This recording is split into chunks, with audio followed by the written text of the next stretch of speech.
Welcome to Commerce Close-Up. I'm Cheney Mays. This is our show where we discuss developments in the city of Commerce and around it. We do have a Commerce Airport in the works at this moment. Gentlemen, hello, welcome. We have Mark Clayton and Dr. Bellotti, John Bellotti. Could y'all tell us a little bit about this airport first? Where is it located? Well, our Commerce Municipal Airport is about 3 miles north of town on Highway 50, like you're going toward Ladonia. The airport's been there several years, but it was in pretty good disarray, needed some repairs done, and we went to TxDOT Aviation about a year ago, who provide grants for small airports in small communities like Commerce, and we applied for a grant, and we're very fortunate they awarded the grant to Commerce. The good thing about these grants, they're called 90-10 grants, which means the local entity only has to put up 10% of the cost. So we proposed a project that was going to cost about $2.5 million to completely rebuild the runway, the taxiways, all new safety lighting, all new signage out there, a new beacon, just a complete overhaul of that airport. And in doing so meant that the local part of that construction was about $240,000, which is still a lot of money for us. But we were extremely fortunate that the Commerce Economic Development Corporation and Texas A&M University of Commerce, due to their use of the airport and economic development and as another incentive to bring new companies to town, they agreed to put up the money for the match where the city didn't have to. So that made it an extremely a good project for the City of Commerce, and we're just completing that. In fact, we do our final walkthrough next week. So that project is right on the verge of closing out. So we're really proud of the way it's worked. The construction's been on time. There haven't been any delays. We're very fortunate. Absolutely. A couple of things that are probably interesting in an airport the size of Commerce is it's uncontrolled.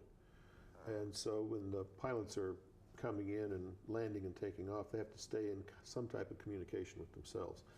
And so the pilot controls the lights and stuff as they come in, and if somebody's getting ready to take off or somebody getting ready to land, they take turns on who's going out and coming in. I was up in Illinois a few years ago, well, about 20 years ago now, and we had an uncontrolled airport at that location, and there was a plane coming in and one taking off, and they got caught up in the fog, and the plane that was taking off on the runway took off in front of the plane that was landing, and everybody was killed. Oh my So goodness. there were two little commuters, and the one that took off was a training flight, had an instructor and a lady in the pilot's chair, and then the plane coming in had 9 passengers. So that's something you have to be careful of. We're uncontrolled here. The difference here is our airport here does not fly shuttles for a major airline. The airport up in Illinois did, so it was used much more heavily than here. But one of the things that the lights and the changes out there in the runway and taxiway and stuff will help these planes that are taking off and landing. Once the work is all done, who will all be able to use this airport? It's the runway's 3,900 feet long, and that kind of determines what size planes can land or use this airport. So the airport's open to anybody that wants to use it. I mean, our ultimate goal is to not only provide a good airport for people to use, but to create some revenue out there. And so our intentions are we think once we get the airport in really good shape, safety-wise, we'll have more interest in personal hangars out there.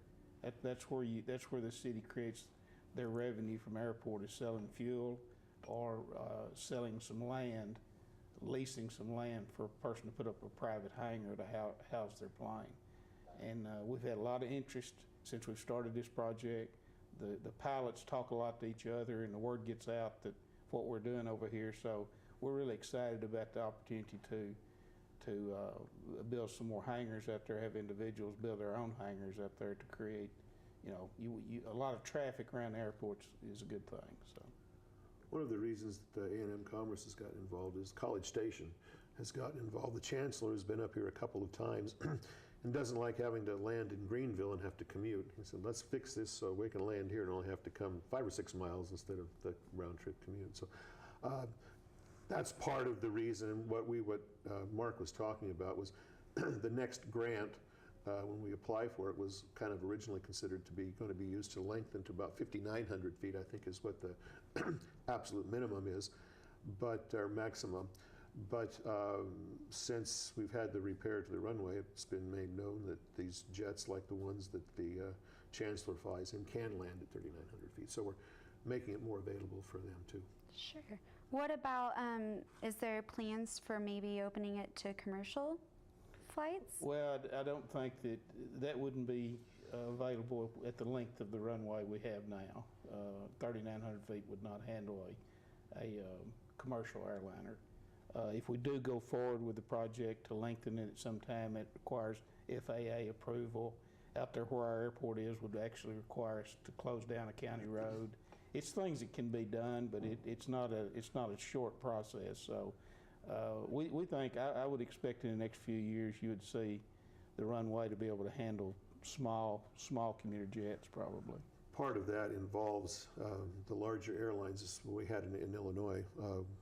We were 150 miles or so from St. Louis. That was the closest major airport. Dallas is a little closer than that.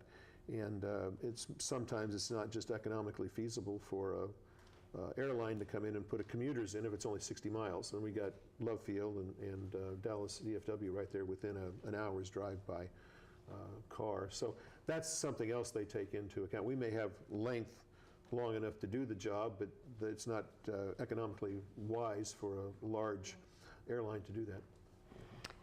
What about, besides having hangars come in for, personal hangars, what else economic-wise do you think it'll help for commerce?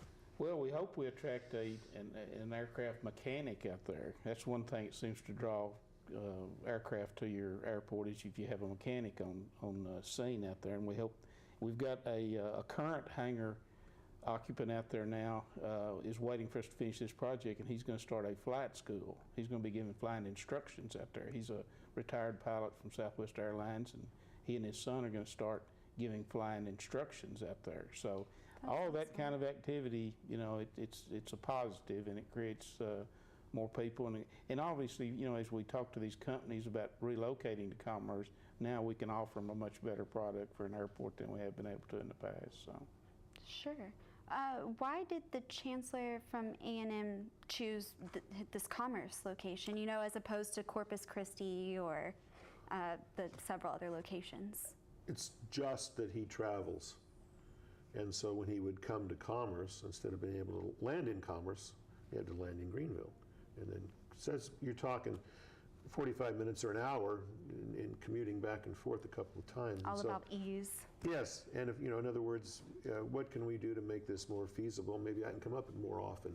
Chancellor was just here for the dedication of the Claire Chenault memorials a couple of weeks ago, and we get to see him a couple times a year. But it was kind of like, if you had something there that was more pleasurable, easier to get in and out of, then I would land right in Commerce. Absolutely. Well, thank you, gentlemen, for speaking on that today. We'll be back after this.